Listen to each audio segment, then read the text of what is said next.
जहां भगवान शिव का लिंग गिरा और शुरू हुई शिवलिंग की पूजा। मित्रों, हिंदू धर्म में लिंग से जुड़ी कई मान्यताएं प्रचलित हैं जो हमें आज भी हैरान कर देती हैं। उन्हीं में से एक पौराणिक कथा में यह बताया गया है कि भगवान शिव का लिंग कटकर पृथ्वी पर गिरा था। तब से ही हिंदू धर्म में लिंग और योनि की पूजा शुरू हुई थी और भगवान शिव को लिंग के रूप में पूजने पर ही वह सभी भक्तों की मनोकामना को पूर्ण करते हैं। आइए इस विषय में विस्तार से जानते हैं इस वीडियो में। मित्रों, शिव पुराण एवं लिंग पुराण में भगवान शिव के लिंग रूप की पूजा के विषय में कई उल्लेख मिलते हैं।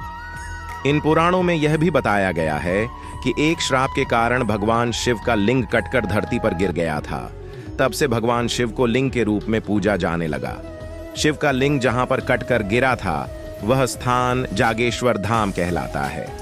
पौराणिक कथाओं में कहा गया है कि भगवान शिव जागेश्वर के निकट दंडेश्वर में तपस्या कर रहे थे। इस बीच सप्तऋषियों की पत्नियां वहां पहुंची और शिव के दिगंबर रूप पर मोहित हो गईं। सप्तऋषि अपनी पत्नियों की खोज में वहां पहुंचे। उन्होंने पहचाने बिना नाराज होकर शिव को लिंग पतन का श्राप दे दिया। इससे ब्रह्मांड में उथल पुथल मच गई। बाद में देवताओं ने किसी तरह शिव को मनाया और जागेश्वर में उनके लिंग की स्थापना की गई। मान्यता है कि तभी से शिवलिंग की पूजा शुरू हुई।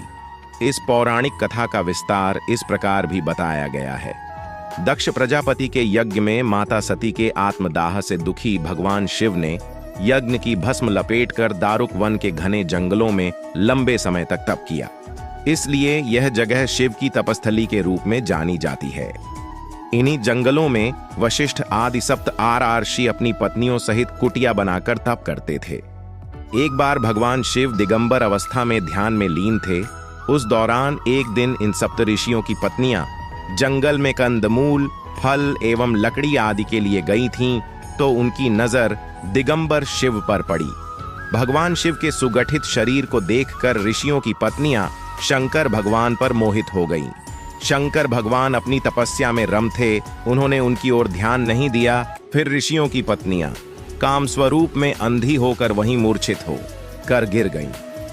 जब वे सब पूरी रात कुटियों में वापस नहीं आई तो सुबह ऋषिगण उन्हें ढूंढने निकले। तब सप्तऋषियों ने देखा कि शिव समाधि में लीन हैं और उनकी पत्नियां मूर्छित पड़ी हैं। तो उन्हें लगा कि भगवान शिव ने उनकी पत्नियों के साथ व्याभिचार किया है और इस आशंका में वे भगवान शंकर को शाप दे बैठे और बोले कि तुमने हमारी पत्नियों के साथ व्याभिचार किया है, अतः तुम्हारा लिंग तुरंत तुम्हारे शरीर से अलग होकर गिर जाए। भगवान शिव नेत्र खोलते हुए बोले कि आप लोगों ने मुझे संदेहजनक परिस्थितियों में देखकर अज्ञानता के कारण ऐसा किया है, इसलिए मैं इस शाप का विरोध नहीं करूंगा। मेरा लिंग स्वतः गिरकर इस स्थान पर स्थापित हो जाएगा। तुम सभी सप्त ऋषि भी आकाश में तारों के साथ अनंत काल तक लटके रहोगे। लिंग के शिव से अलग होते ही पूरे संसार में कोहराम मचने लगा।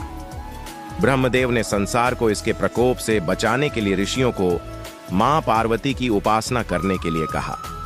ब्रह्मदेव जानते थे कि शिव के इस तेज को पार्वती ही धारण कर सकती हैं।